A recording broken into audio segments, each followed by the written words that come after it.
ഇന്ന് സുവിശേഷം നമ്മളോട് ചോദിക്കുന്ന അടിസ്ഥാനപരമായിട്ടുള്ള ചോദ്യം, നിന്റെ സ്വഭാവം സീലിൻ്റെ സ്വഭാവമാണോ അതോ സൈൻ പോസ്റ്റിൻ്റെ സ്വഭാവമാണോ എന്നുള്ളതാണ്. സീല് നമുക്കറിയാം എന്തിനാണ് ഉപയോഗിക്കുന്നത് എന്ന്. എൻ്റെ പേര് അല്ലെങ്കിൽ എൻ്റെ പൊസിഷൻ അല്ലെങ്കിൽ ഡെസിഗ്നേഷൻ അത് ഒരു ഡോക്യുമെൻറ്റിൽ മുദ്ര ചെയ്യാൻ വേണ്ടിയിട്ടാണ് സീല് ഉപയോഗിക്കുന്നത്.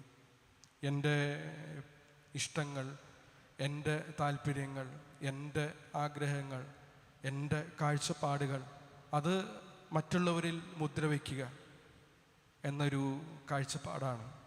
സൈൻ പോസ്റ്റ് എന്താണെന്ന് നമുക്കറിയാം. സൈൻ പോസ്റ്റ് നമ്മുടെ മുന്നിൽ വരുന്ന ആളുകളെ അവിടെ തന്നെ നിർത്താൻ വേണ്ടിയിട്ടല്ല, യഥാർത്ഥ ലക്ഷ്യത്തിലേക്ക് ആളുകളെ നയിക്കാനല്ല, യഥാർത്ഥ ലക്ഷ്യത്തിലേക്ക് ആളുകളെ വഴിതിരിച്ച് വിടാൻ വേണ്ടിയിട്ടാണ് സൈൻ പോസ്റ്റുകൾ ആയിരിക്കുക.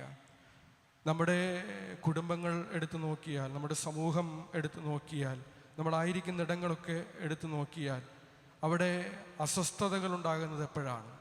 നമ്മൾ ഈ സീലിൻ്റെ ഒരു സ്വഭാവം എടുക്കാനായിട്ട് പരിശ്രമിക്കുമ്പോഴാണ്.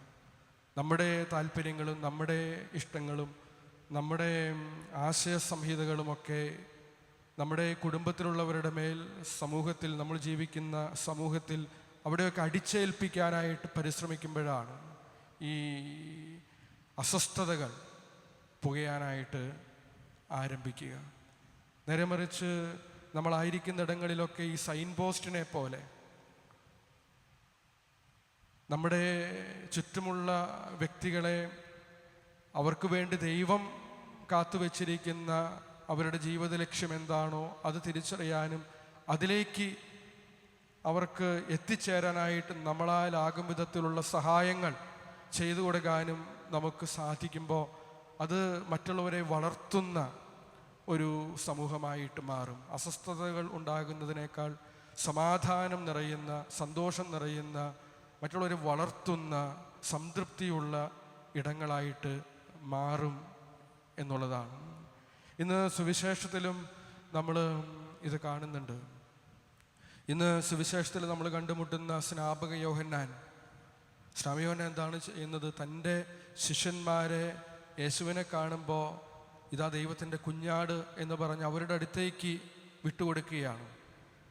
അവരെ തൻ്റേത് മാത്രമാക്കി നിർത്തി തൻ്റെ കാഴ്ചപ്പാടുകളും തൻ്റെ ഇഷ്ടങ്ങളും അവരിൽ മുദ്ര വയ്ക്കുന്നൊരു സീലായിട്ടല്ല, നേരെ മറിച്ച് യഥാർത്ഥ ലക്ഷ്യമായ യേശുവിലേക്ക് അവർക്ക് വഴികാട്ടുന്ന സൈൻ പോസ്റ്റായിട്ടാണ് സ്നാപക യോഹന്നാൻ അവിടെ പ്രവർത്തിക്കുന്നത്.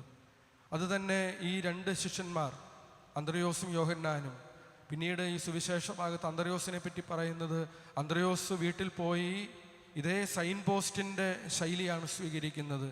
അവൻ വീട്ടിൽ പോയി തൻ്റെ സഹോദരൻ ശിമയോനെ ഈശോയുടെ അടുത്തേക്ക് പറഞ്ഞു വിട്ടു എന്നാണ് സുവിശേഷം പറയുന്നത്. അതുകൊണ്ട് സ്നേഹമുള്ളവരെ, നമ്മൾ ആത്മപരിശോധന ചെയ്യണം. എൻ്റെ സ്വഭാവം എന്ത് സ്വഭാവമാണ്? ഈ സീലിൻ്റെ സ്വഭാവമാണോ? ചിലപ്പോൾ വീടുകളിലൊക്കെ നമ്മൾ കേട്ടിട്ടുണ്ട്, എനിക്ക് ഡോക്ടറാവണം എന്നായിരുന്നു ആഗ്രഹം, എനിക്കത് സാധിച്ചില്ല, എൻ്റെ മകനിലൂടെ അത് സാധിക്കണം എന്ന് ഞാൻ ആഗ്രഹിക്കുന്നു.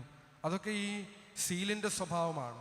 എൻ്റെ ആഗ്രഹങ്ങൾ എൻ്റെ മകനിൽ അടിച്ചേൽപ്പിക്കാനായിട്ട്, മുദ്ര വയ്ക്കാനായിട്ടുള്ള ശ്രമമാണ്. അങ്ങനെയല്ല, ദൈവം എൻ്റെ മകനെപ്പറ്റി എന്താഗ്രഹിക്കുന്നു എന്ന് തിരിച്ചറിഞ്ഞ് അവനെ ആ വഴിയിലേക്ക്